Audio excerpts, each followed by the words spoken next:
Assalamualaikum warahmatullahi wabarakatuh. Oke, kita lanjutkan saja ceritanya. Tapi seperti biasa, yang belum bantu tekan tombol like, bantu dulu Mimin untuk tekan tombol like-nya. Yes. OTW. Misi Lin Wan, bab 3004 sampai bab 3005. Belakangan, kedua orang itu datang ke toko merek perhiasan ternama, Dafufu. Di dalam toko, seorang wanita muda mengenakan pakaian kerja berwarna ungu langsung menyambutnya dengan hangat. Matanya menyapu Ye Chong dan Zhou Yutong. Dengan pengalaman kerjanya di toko perhiasan, pemandu belanja ini tahu bahwa Zhou Yutong tampak seperti wanita kaya. Namun, Ye Chong tampak seperti mengenakan pakaian biasa, dan pakaian yang dikenakannya tidak bermerek. Ini mungkin wanita tertua yang keluar bersama sopirnya. Pemandu belanja itu berpikir, perbedaan pandangan di mata pemandu belanja ketika dia melihat kedua orang itu tidak luput dari pandangan Ye Chong. Tapi Ye Chong tidak peduli sama sekali. Wanita cantik, lihatlah jenis perhiasan apa yang Anda inginkan. Saya dapat membantu Anda memperkenalkannya, kata pemandu belanja kepada Zhou Yutong dengan antusias. Aku akan melihatnya saja, kata Zhou Yutong sambil menundukkan kepalanya dan melihat dengan penuh semangat. Cahaya di lemari pajangan perhiasan menyinari wajah kecil Zhou Yutong, membuat Zhou Yutong semakin cantik. Ye Chong berdiri di samping, melihat profil Zhou Yutong, dan tiba-tiba merasakan perasaan yang sangat murni, dan pikirannya terguncang. Adegan ini diam-diam dilihat oleh pemandu belanja. Pemandu belanja diam-diam memutar matanya ke arah Ye Chong dan berkata pada dirinya sendiri, "TSK, itu benar-benar seekor katak yang ingin makan daging angsa." Lagi pula, Ye Chong dan Zhou Yutong berkumpul, dan pemandu belanja tidak berani secara terang-terangan membenci Ye Chong. Tak lama kemudian Zhou Yutong jatuh cinta dengan kalung giok putih. Rantai kalungnya sangat tipis, dan liontinnya diukir berbentuk lingkaran kecil dengan batu giok putih. Kelihatannya bagus. Saat kita pergi ke Yidali, saya akan membawa ini, kata Zhou Yutong. Pemandu belanja segera menyapanya, wanita cantik, Anda sangat cerdas. Anda tidak tahu bahwa ini adalah gaya baru kami tahun ini. Seperti yang dikatakan pemandu belanja, dia dengan hati-hati mengeluarkan kalung itu dan memberikannya kepada Zhou Yutong. Kepada mencoba, Zhou Yutong meletakkan kalung itu di lehernya dan melihat ke cermin. Bagaimana? Zhou Yutong bertanya pada Ye Chong sambil tersenyum. Ye Chong mengangguk, ini sangat indah. Kalung ini memang bagus. Ketika dikenakan di leher, membuat leher Zhou Yutong tampak lebih tipis dan putih, dan dapat menonjolkan posisi tulang selangka, yang sangat indah. Kalau begitu ayo kita ambil ini, kata Zhou Yutong sambil tersenyum. Ye Chong mengangguk, berapa? Kalung ini model terbaru kami. Jika Anda membelinya sekarang, ada acara, harga totalnya 73.000 yuan, kata pemandu belanja. Meskipun dia menjawab pertanyaan Ye Chong, pemandu belanja itu cukup terkejut. Bagaimana mungkin seorang pengemudi berani menerima apa yang dikatakan wanita muda itu? Pertanyaan ini harus ditanyakan oleh wanita tertua. Oke, gesek kartumu, kata Ye Chong. Pemandu belanja itu tercengang. Dia awalnya mengira pihak lain masih mencoba menegosiasikan harga, tetapi dia tidak menyangka bahwa dia langsung menyetujuinya. Apalagi kenapa pengemudi ini berbicara lagi? Tepat ketika pemandu belanja itu bingung, Ye Chong sudah mengeluarkan kartu emas hitamnya. Geser kartunya, tunggu apa lagi, pemandu? Belanja yang kebingungan itu tampak bingung saat ini. Apakah pengemudi benar-benar ingin membayar? Apa? Ye Chong bertanya lagi. Baru kemudian pemandu belanja bereaksi, segera mengambil kartu emas hitam, dan pergi ke konter untuk menggesek kartu tersebut. Terdengar bunyi, ding, kartu kredit berhasil digesek. Pemandu belanja kemudian membungkus perhiasan itu dan mengembalikan kartu itu ke Ye Chong. Kali ini, dia lebih hormat, karena dia mengetahui bahwa pria ini bukanlah seorang supir, tapi mungkin orang kaya yang tidak memiliki selera. Pemandu belanja itu berpikir sambil melihat pakaian Ye Chong. Ye Chong mengumpulkan kartu itu dan melambai ke Zhou Yutong, "Ayo pergi." Zhou Yutong mengangguk patuh. Kemudian, kedua orang itu keluar dari toko perhiasan. Aku sudah menyelesaikan tugas yang diberikan oleh Lin Wan," kata Ye Chong.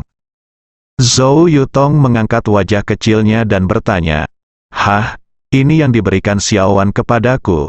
Bagaimana dengan hadiahmu?"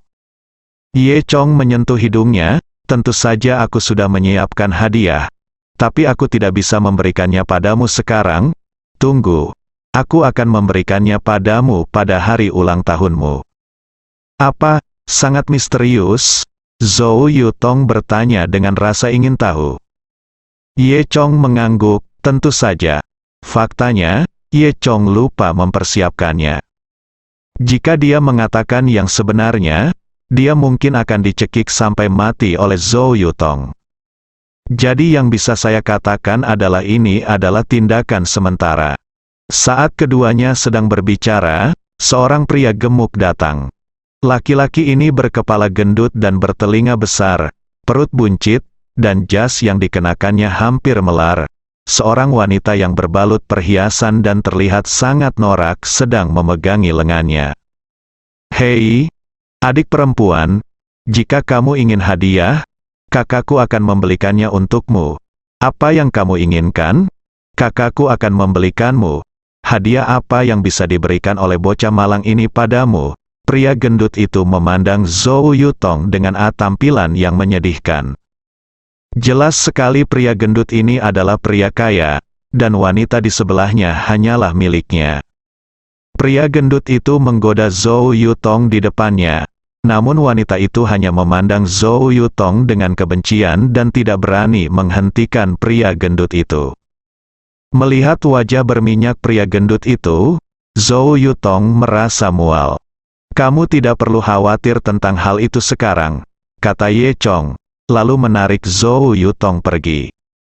Pria gendut itu memandangi punggung Zhou Yutong dan Ye Chong yang pergi, dan menghela nafas. "Anak nakal, apa masalahnya?" "Oh, Saudara Zhang, aku masih di sini. Apa yang kamu lakukan?" Pada saat ini, wanita di sebelahnya berkata berani berbicara. Setelah melihat Zhou Yutong, Fatih merasa wanita di sekitarnya langsung kehilangan wanginya. Dia menyentuhnya dan berjalan ke toko perhiasan sambil menggendong wanita itu. Di sisi lain, suasana hati Ye Chong dan Zhou Yutong tidak terpengaruh oleh Fatih. Mereka telah melihat banyak pedesaan seperti ini. Kedua orang itu datang ke kawasan komersial lain, yang didedikasikan untuk membeli segala jenis gaun dan pakaian formal. Zhou Yutong membawa Ye Chong ke toko merek terkenal internasional. Petugasnya adalah seorang wanita berusia 30-an, dengan mata kecil dan penampilan yang kejam. Bahkan ketika dia mencoba tersenyum, itu terlihat agak dibuat-buat. "Selamat datang, cantik. Pakaian apa yang akan kamu beli? Bolehkah aku memperkenalkannya padamu?" katanya kepada Zhou Yutong dengan senyuman di wajahnya. Toko brand ini memiliki pakaian pria dan wanita yang semuanya merupakan pakaian formal. Karena pakaian wanita ada di luar, Zhou Yutong mengambilnya terlebih dahulu. Ye Chong awalnya mengikuti Zhou Yutong, tetapi mata kecil itu memanfaatkan situasi dan masuk ke belakang Zhou Yutong. Ketika Zhou Yutong sedang memilih pakaian, dia mengobrol di belakangnya dengan rekomendasi. "Ini adalah gaya terbaru kami tahun ini. Gaya yang sama dengan bintang terkenal Amerika Marilyn Monroe. Ini terbuat dari sutra salju Tianshan, sangat nyaman dipakai. Ini sangat ramping dan cocok untuk Anda, cantik, Zhou." Yutong tidak mendengarkan obrolan mata kecilnya. Dia memilih gaun putih, lalu berbalik dan bertanya pada Ye Chong melalui mata kecilnya, "Ye Chong, apa pendapatmu tentang ini?" Ye Chong mengangguk, lumayan. Kalau begitu carikan aku ukuran es dan cobalah, kata Zhou Yutong. Mata kecil tidak merasa malu dan langsung berkata, baiklah, aku akan mencarimu sekarang. Setelah pemandu belanja bermata kecil itu pergi, Zhou Yutong mengajak Ye Chong melihat area pakaian pria. Area pakaian pria memiliki berbagai macam setelan jas yang terlihat sangat mewah. Ketika mereka berdua mulai saling memandang, mata kecil mereka tidak sabar untuk memanggil Zhou Yutong. Cantik, aku menemukan ukuranmu. Datanglah ke kamar pas di sini dan cobalah, kata mata kecil. Zhou Yutong menjawab, dan kemudian berkata kepada Ye Chong, lihat ke sini sekarang, aku akan mencoba pakaian. Ye Chong mengangguk, kemudian, Zhou Yutong pergi ke kamar pas untuk berganti pakaian. Ye Chong, sebaliknya, tetap berada di area pakaian pria, melihat ke kiri dan ke kanan. Ketika Zhou Yutong pergi berganti pakaian, mata kecil berjalan ke sisi Ye Chong. Ketika dia melihat Ye Chong melihat-lihat pakaian mahal itu, dia tidak bisa menahan diri untuk tidak menunjukkan rasa jijik. Pak, harga pakaian ini mungkin tidak dapat diterima oleh Anda, dan ini adalah pakaian yang dibuat sesuai pesanan kelas atas, jadi Anda takut kotor, kata Little Eyes. Ye Chong melirik penjual kecil ini. Pada saat ini, Zhou Yutong tidak ada di sini, dan tatapan tajam dan kejam di mata kecilnya terungkap sepenuhnya. Jelas sekali, mata kecil ini memandang rendah Ye Chong, berpikir bahwa Ye Chong, seorang pengikut kecil, tidak mampu membeli pakaian mahal seperti itu. Namun, Ye Chong tidak peduli. Ada banyak orang buta di dunia ini. Sebaliknya, Ye Chong merasa perasaan ini familiar. Sepertinya sudah lama sekali dia tidak melihat orang seperti itu yang ingin berhubungan dengannya dan ditampar wajahnya. Ye Chong mengabaikan mata kecil itu dan terus melihat pakaiannya. Ketika mata kecil melihat anak laki-laki ini berani mengabaikannya, dia merasa semakin tidak bahagia. Kamu pikir kamu siapa dan beraninya kamu mengabaikanku? Mata kecil mengutuk dalam hatinya. Pak, kalau baju di sini kotor, Bapak tidak mampu membayarnya, kata mata kecil langsung. Ye Chong berkata sambil tersenyum, bagaimana kamu tahu aku tidak mampu membelinya? Mata kecil mendengus dingin. Apakah ini perlu dikatakan, melihat caramu berpakaian, kamu terlihat seperti orang miskin. Jika kamu belum mengikuti istrimu, aku khawatir kamu tidak akan pernah mampu membelinya seumur hidupmu. Kamu tidak bisa memasuki pintu ini, kan? Kamu berani menyentuhnya? Hati-hati, kamu tidak akan mampu mengkompensasi gaji 3 tahun. Ye Chong belum berbicara, dan saat ini dia hanya mendengar ledakan tawa, haha. Kemudian, seorang pria gemuk berminyak masuk memimpin seorang wanita dengan riasan tebal. Itu adalah 2 orang yang kulihat di toko perhiasan di lantai bawah. Bukankah kamu anak nakal? Aku benar-benar tidak menyangka akan bertemu denganmu lagi, kata Fatih, lalu melihat sekeliling, seolah mencoba mencari keberadaan Zhou Yutong. Ye Chong mengangkat bahu dan tidak peduli. Saat ini, Zhou Yutong kebetulan keluar dari kamar pas. Saat pintu kamar pas terbuka, Ye Chong merasa seolah seberkas cahaya musim semi bersinar dari dalam. Zhou Yutong keluar dengan mengenakan gaun putih itu. Rok panjangnya berkibar seperti seorang putri di langit. Kulit putih Zhou Yutong membuat rok panjang itu semakin indah. Terlebih lagi, rok panjang ini jelas dirancang dengan cermat dan sangat cocok dengan sosok Zhou Yutong, memperlihatkan lekuk tubuhnya yang sempurna dan membuat seluruh tubuhnya penuh pesona. Indah sekali, kata Ye Chong, hampir terpana.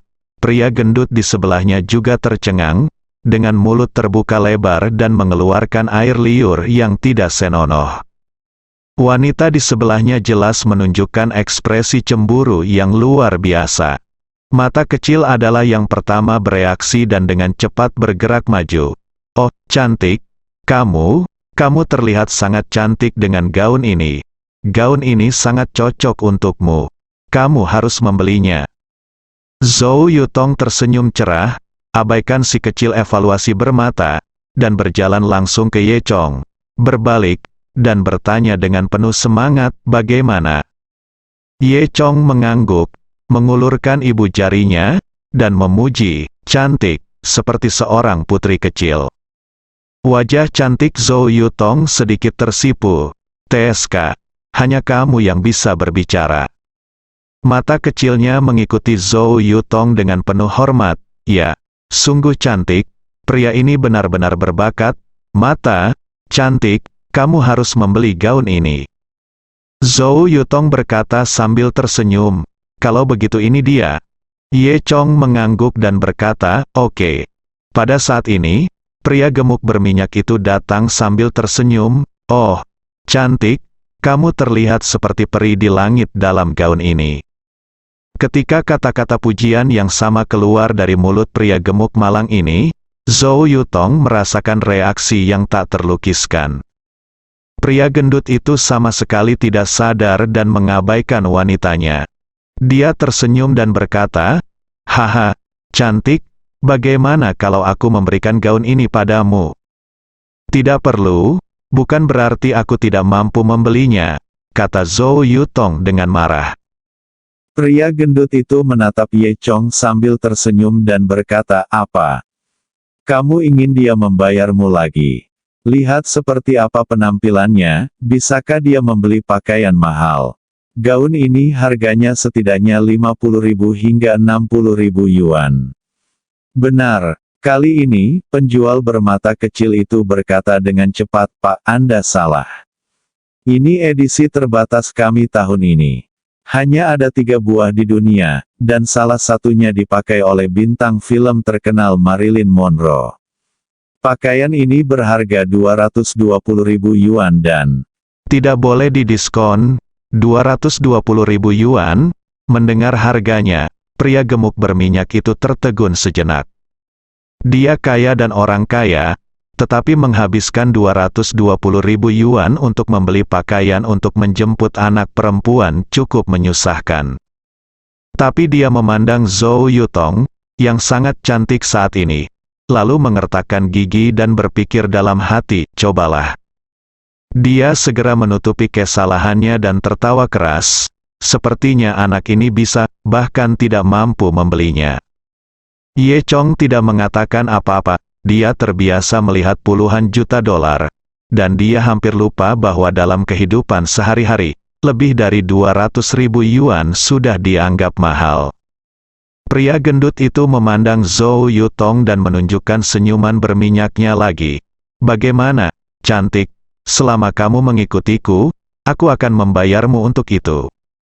Dia melambaikan jarinya lebih tebal dari sosis dan berkata, kamu gila, itu lebih dari 200.000 yuan, kata wanita di sebelahnya.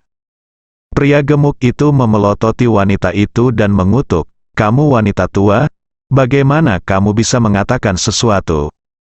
Wanita itu segera menutup mulutnya, tetapi matanya menunjukkan kecemburuan yang mendalam. Saat ini, mata kecil itu juga mengerti.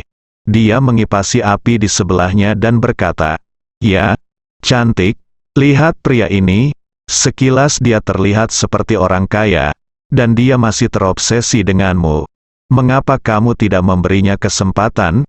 Nona, mata kecil itu membantu pria gendut itu berbicara, dan dia tidak mengerti sama sekali. Dia tidak memperhatikan Ye Chong. Lagi pula, di dalam hatinya, siapapun yang lebih mungkin membayar untuk gaun ini adalah Tuhannya. Ye Chong berkata, itu tidak perlu. Saya mampu membeli pakaian murah seperti itu. Apa, lebih dari 200.000? Kamu bilang itu murah. Dia menyipitkan matanya dan menatap Ye Chong. Kamu tidak tahu uang. Atau apakah kamu berpura-pura menjadi kompetitif di sini? Menurutku kamu gila, dia berkata sambil menatap Ye Chong dengan mata yang sangat mengejek. Pria gendut itu juga tersenyum dan berkata, haha, nak, bukan begitu caramu menyombongkan diri, bersambung.